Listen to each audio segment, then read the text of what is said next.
Hi. So it's beautiful outside in Portland where I'm at, so I thought I would do maybe a special video for Fude Friday.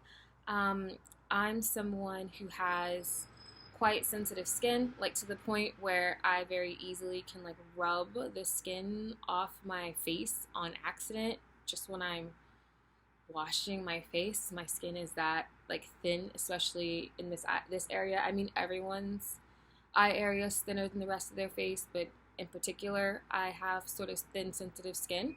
So I primarily use Squirrel brushes for my eyes, which I think is kind of unique.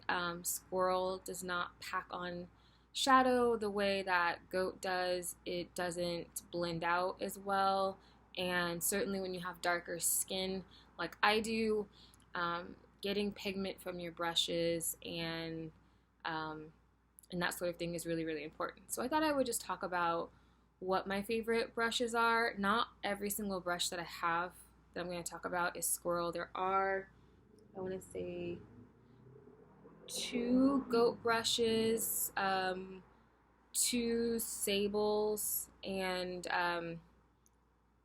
actually, I don't know if any of my Fox brushes made it here. Maybe one. Or I think I have one in the honorary mention. So I'm going to just go over like some of my favorite brushes, why they're my favorite brushes. I'm going to start with blending brushes because I love a tapered brush. So let's do that. So my three favorite, what you would consider blending style brushes. The first is the Ray Morris brush. This is, I believe, the original ones that were, made out of animal hair. I'm not sure if I believe Ray Morris is the brand that's switching to synthetic like a lot of brands are. What I love the most about this brush is I have pretty, like, big eyes. They haven't changed much since I was a baby. And this brush happens to be, like, the exact size of my crease.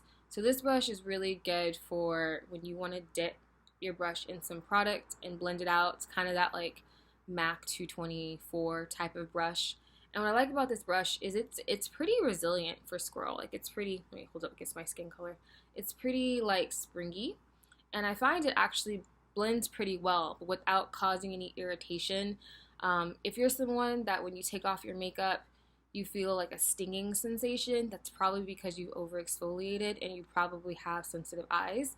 And as much as I love a brush like this one by Hakuhodo, I believe it's the, I hate when their lettering rubs off. I think it's the 5523. As much as I love this brush, if eyes are really sensitive and I rub my skin too hard with it, it will like cause a lot of stinging and burning and redness. So I love having an everyday blending brush that is Squirrel for that purpose. These two brushes are fast behind my favorite brushes. I actually had these brushes for a minute. They were my first Hakuhodo purchase. I really wanted to try the vermilion handles, and the eyeshadow brushes are obviously more affordable than the big face brushes. The downside of them being the vermilion handles is I do store them lying down, and for a while they were some of the only brushes I stored lying down, so I would kind of forget about them. I didn't forget I had them if I was like thinking about brushes I had, but when I would do my eyeshadow I would kind of forget about them because the rest of my brushes, eyeshadow brushes, are stored like this. So when I would look, now that I have more brushes that I use every day that I store lying down, I don't forget about these, which is good because they're great. These brushes pack on product really, really well for Squirrel. They're very, very dense. I also think that's one of my issues in the beginning is I bought these brushes to be more like this brush. That's what I bought these brushes for. And they weren't. So when I got the brushes, I was like, ooh, they look kind of narrow. Like if you compare that diameter, you see there? And I thought, well, maybe if I wash them, they'll fluff out. They don't. And in general, Squirrel does not bloom. Sometimes if Squirrel comes in like a really tight sleeve, it'll expand because it was in that tight sleeve. But Squirrel doesn't really bloom the way that Goat does. And so when I got it, I was like, oh, well, it's great, but it's not very blendy. But when you're using Squirrel, that can actually be a good thing, because this, if I'm using like maybe a light color in the crease, I actually think I used this today, it packs on powder really well. And I'm actually someone who's very guilty of like, I'll have my outer V area like way out here. I think because my eyes are big, I'm just like, ah. And the next thing you know, I've blended my eyeshadow like much further out, which, you know, is fine if you're gonna do a cat eye, you know, but if you are just trying to do a normal eyeshadow look, you probably don't want your eyeshadow like way out, way out here. And then likewise, this one's also really good for the crease. It's actually flexible enough that you can really apply eyeshadow sort of like this, but then you can take it and blend it out without blending too far. So these are fast becoming just like my favorite eyeshadow brushes in general. So they actually, if you see them, they're kind of like little baby versions, right? So I think that's really cute. I don't know why I think that's cute. I think that's cute. I think my next set of brushes are gonna be bullet brushes. Yes, bullet. I'm just calling them bullet brushes. Are they called bullet brushes? I have no clue. So that's brushes with these sort of shapes. Now I have more brushes than this. I have all of the Koyudo ones like this, and then I have like I have fox hair brushes and all that stuff, but these are probably my favorites. Before this brush, I was using the Koyudo version that is a similar size. I'll actually show you. So the Koyudo brush is smaller and it's less pointy. It's more of a dome. Why I like the Kolinsky better, for a couple different reasons. This is really great if you want to pack on color in this outer V. But because I have sensitive eyes, if I try to drag it too much, it can cause some irritation because it's very dense. It's actually not too rough feeling, but when you have thin eyes, when you have thin skin in your eyes, something doesn't have to feel rough to like be rough, if that makes sense. This brush, the Kolinsky, is a lot softer, and because it's more tapered, it actually blends better. So these type of brushes I don't know how to explain it. They move product well. They move the product well, but they don't move the product in a diffused way, if that makes sense. They're really good at spreading product in a really specific way. So if you want to move product but in a more diffused manner, you need the taper, because it's the taper that blends the product. So not only is the Kolinsky softer, but it doesn't require as much pressure or much movement to blend. So with this brush, if I want it to blend, I would kind of have to like, move it more, and I would have to press a little bit more just to get it to blend all over. I probably don't need to press that hard, but I would need to move it to blend. This one, you can kind of just windshield wiper. And so I have large eyes, so this actually fits pretty well in the crease for me. It might not, for other people, but it does for me. And of course, you can use it. You can use it to lay down color. You can use it to apply in the outer V, and you can use it in the crease. If this brush was less tapered, if it was like just bigger than this brush, it wouldn't work in the crease. But it is like more pointy than this brush. So this is fast becoming a favorite, which is great because I was on the fence about it. So, it's nice when you're on the fence about something expensive and then you get it and you actually really love it. That's awesome, because this brush cost me like $170. Thank goodness I had some CD Japan coupons. So that's why that's my favorite. This is my favorite for the opposite reason. This brush is so soft and it's so bendy. I mean, it's Squirrel. And I can use it if my eyes are really sensitive and just put color right in this outer V part. Won't blend it too much, but it also won't apply it too heavily. It's also really soft down here. And I actually kind of like this less as a pencil brush and more as just a precision applicator. You can also get in here as well. But I just love how soft and precise, and it's been one of my favorites for a long time. So this brush is you know, for a brush that is more flexible, this brush is oddly really stiff. I don't know how to explain it, but it actually really just draws on color here. And I use it a lot when I'm putting those sort of light colors under my eye. And also it draws pretty well on the top. So I really like this brush. It's really skinny and tiny, but I love it.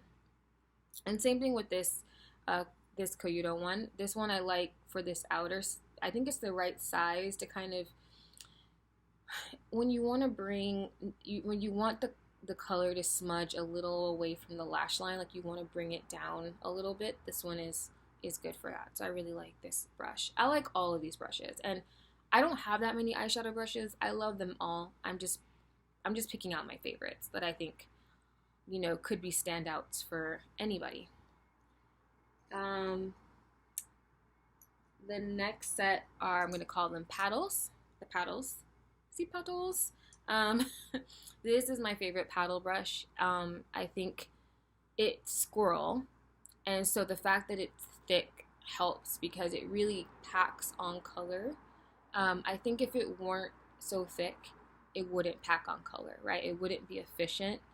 I don't actually own a goat packer. The closest one I own is this T7 Takumi series, and I usually use this with cream because it's a little stiffer. It doesn't blend as well with powders, but with creams it's phenomenal. It that extra stiffness really helps. And you can obviously use it flat as a packer. I don't think I ever do though. I pretty much use it for creams exclusively, but I use this one and it's like the perfect size for, again, my cow-shaped, cow-sized eyelids. I'm sorry. I guess I'm making fun of myself. But, and you can turn it on the side to blend. It is a little bit stiff. Not stiff. I don't know. I don't love using it to blend as much unless I'm doing one eyeshadow. But I do really like this brush, and it's one of my favorites. And I've had it for a long time, and it's just awesome. I love this brush. This is like one of my favorite brushes. So this is a Canadian Squirrel brush. This is by Surratt. I, in general, do not like Surratt brushes. Not because they're bad, but because they're incredibly overpriced. It's pretty obvious to me that Chikuhodo is the OEM for Surratt. Chikuhodo makes... So this is another Surratt brush that I have, and you can see it's this like interesting shape. Chikuhodo makes this style brush for, I believe, Chico, which is only sold in Japan. And so I'm pretty sure that this is Chikuhodo's the OEM. But Surratt prices far exceed Chikuhodo prices, and Surratt and Saku have that in common, where they're basically like luxury brands that source Japanese companies as the OEM and then charge luxury prices, I think largely to a consumer base that's not familiar with Fude, and they can kind of get away with it. So I'm not a huge fan of that, but Chikuhodo does not have Canadian Squirrel in its current regular lineup very much, so I went ahead and bought it. Like I bought these brushes. They are cheaper in Japan, the Chico versions. I hope it's Chico and I'm not saying the wrong name, but the Chico versions are cheaper. The problem is by the time you buy them, pay for someone to buy them, ship them, the Surratt brushes are the same price. But in my opinion, stay away from the Surratt face brushes. You can get Chikuhodo versions of them. Do I have a lot of disdain for those kind of markups? Yes, I do. I have disdain for luxury markups. Just buy them from Chikuhodo. But anywho, the Canadian Squirrel brushes, Chikuhodo doesn't make in their regular line, so I jumped at the chance to have this brush. I bought all the Canadian Squirrel brushes from Surratt, so I have this one, the medium one, and the petite one, which I'll show you. The medium one isn't in the favorites, and it's just because I don't use it as often. I use this one a lot. What I love about this brush is it's pointed, which is sad because I don't think it's pointed anymore. I think it's round, the newer brushes they're making, which the reason I love the point is it gets right in here, and I love using this brush for topper shadows, especially the more subtle toppers, like the ones in the Saku palette, you can kind of just take the brush. I like to just wiggle, wiggle, wiggle, wiggle, wiggle, and then just rub it. And that's what I have on here. But you can use it for more fancy toppers too. I find that the Pat McGrath toppers are, I feel like you pick them up really well with your fingers, so I tend to use them. But this really works for all over. You can put a wash of color, you can smudge shadows along your lash line, you can even blend up, and you can smudge along the lower lash line. I just love this brush. I use it a lot. And because it's Canadian Squirrel, it's a little bit more robust. If I'm really feeling like I can't pick something up with my blue or gray Squirrel, I reach for these. And all of my Canadian Squirrel brushes, but this is my favorite. So if you can find this one that's pointed, that would be my first choice. But I think even in a round version, it would still be good. You just lose the precision on a brush this big. Oops. See that? You just lose the precision when you lose the tip, which I think is a shame. This is the Petite one. Again, I have very sensitive eyes. I particularly have sensitive inner eyes. I have allergies. My eyes tend to water. So if I need to get shadow in here, I need it to be tiny. So I love how tiny this brush is. Obviously, it won't work with creams or anything, but you know, it works with powder. And I can get all the way in here and in here without kind of bothering my eyes. So I love this one. And then my favorite liner brushes. These are Sable, Weasel, but they're not Kolinsky. These are, I think these are both really underrated. So this one is called The Edge. It's in the Passion series. And a long time ago when I was doing my research on all the Chikuhodo brushes, when I was creating my wish list, this popped up on someone's blog as being like amazing. And I was like, all right, sure. It was like, I don't know, these small Chikuhodo brushes are like 12. They're like really cheap. So if you want to try them, you know, and you're placing an order, these are like, you know, they're not very expensive. This brush, I don't care how unpigmented or light, this one, let me put this down. I don't care how unpigmented or light a shadow is. This will line your eyes with them. It's kind of like magic. Like I had a shadow once and I was using a bunch of different liner brushes to try to make it darker. And I just grabbed this one and it was like a line. I think it's something about how blunt the edge is, but it really, if you like to line your eyes with eyeshadow, this to me is a must-have. Now, if you don't line your eyes with eyeshadow and you mostly use like liquid liners or cream liners, then, you know, I don't know if this is exceptional with cream or liquid products, but if you're someone who really loves powder liner like I do, must have.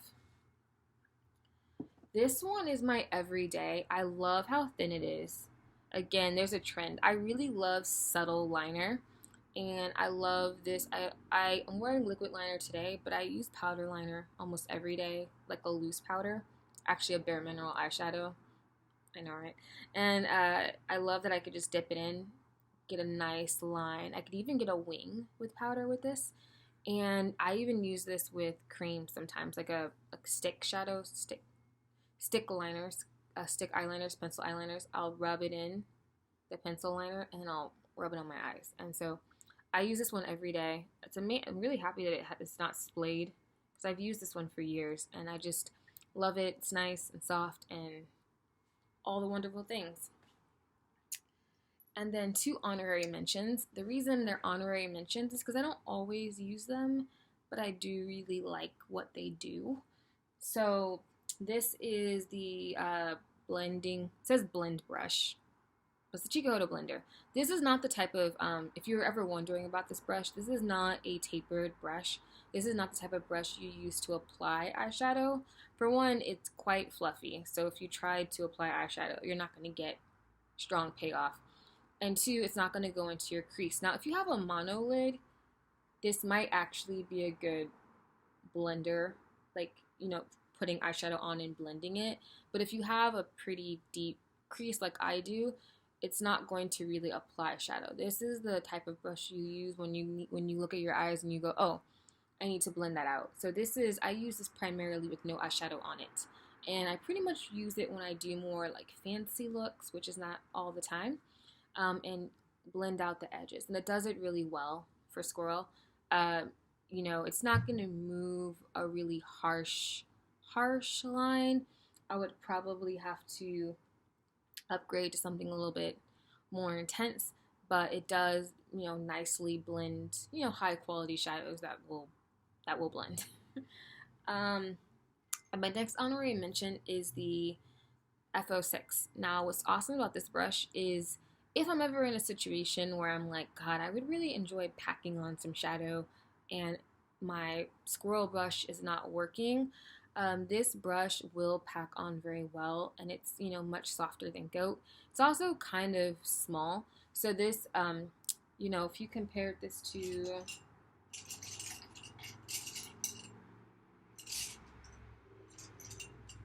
so this is kind of a normal sized packing brush, and this is the FO-6. So it's on the smaller side of these sort of paddle shaped packing brushes, and but you can really put product on very pigmentedly. So if you wanted to put some on the inner part, the middle part, I kind of like to use this brush whenever I'm using really awesome, like intense eyeshadows like Natasha Denona or like Pat McGrath, because it'll pack it on. And if you're doing a really intricate look where you've got a lot of different eyeshadows on your lid, this will apply it where you want to. So I love this brush. I just don't use it as much as I use some of the other brushes that I'm talking about, because let's be honest, most days I'm pretty lazy about my eyeshadow and I just like wash the color. But I think this is a really great brush. It's also, because it's Fox, you can use it with liquids or creams, and it can get in the inner corner. It's not as small as the Petite brush by Surratt, but it is more versatile because it's Fox. I use my Fox brushes with liquids and creams. I think most people do now. I think that was like a big question when they first came out, like, can you use them with liquids or cream? And you absolutely can. Obviously, using liquids or creams is going to wear down the life of, I think, any brush. You have to wash them more. The liquid and the creams, they tug at the bristles a little bit more, but I haven't had any like shedding or bad side effects for using these. So it's a little bit more versatile, but it doesn't quite get, you know, I think if this brush were like a little bit bigger or even a little bit smaller, I would use it more. It's just kind of a detail size for more intricate looks, I think. So I do really like this brush. So those are the honorary mentions. Yeah, so I'm gonna take a photo of all of these brushes in case it's not clear from the video. But I just wanted to come on and talk a little bit about my favorite eyeshadow brushes, because I don't know, I feel like there's so much information about Fude out there, and I would like to see maybe a little bit more information about how people use their Fude versus just collecting it. You know, no shade to collecting, but not all of us are interested in like having giant Fude collections. I think a lot of us just want to buy what we want and what we'll use. And it's hard to know that when there's so many posts about beautiful pictures of Fude, and I think a lot of us look at them and we're just like, oh my God, it's so beautiful. But it's like, will you use it? Will it suit the way you do makeup? Will it suit your skin? Those are really important questions, and I feel like there used to be a little bit more talk about that back in the day. I hate saying back in the day, but I guess I am in my 30s, so I am getting a little bit old. But back in the day when I feel like Fude was really hitting the US scene, I feel like there was a little bit more information about the brushes and how people use them. But now that they're more common and they're coming more of a collector's item, you know, at least in the States, I feel like a lot of that information about the brush size, the density, the flexibility, the all of that stuff is kind of getting lost, and there's still some people who really do that, and I just kind of want to contribute to that so that, you know, you can make a wise decision and buy the brushes that will work for you. So anywho, have a great day. Bye.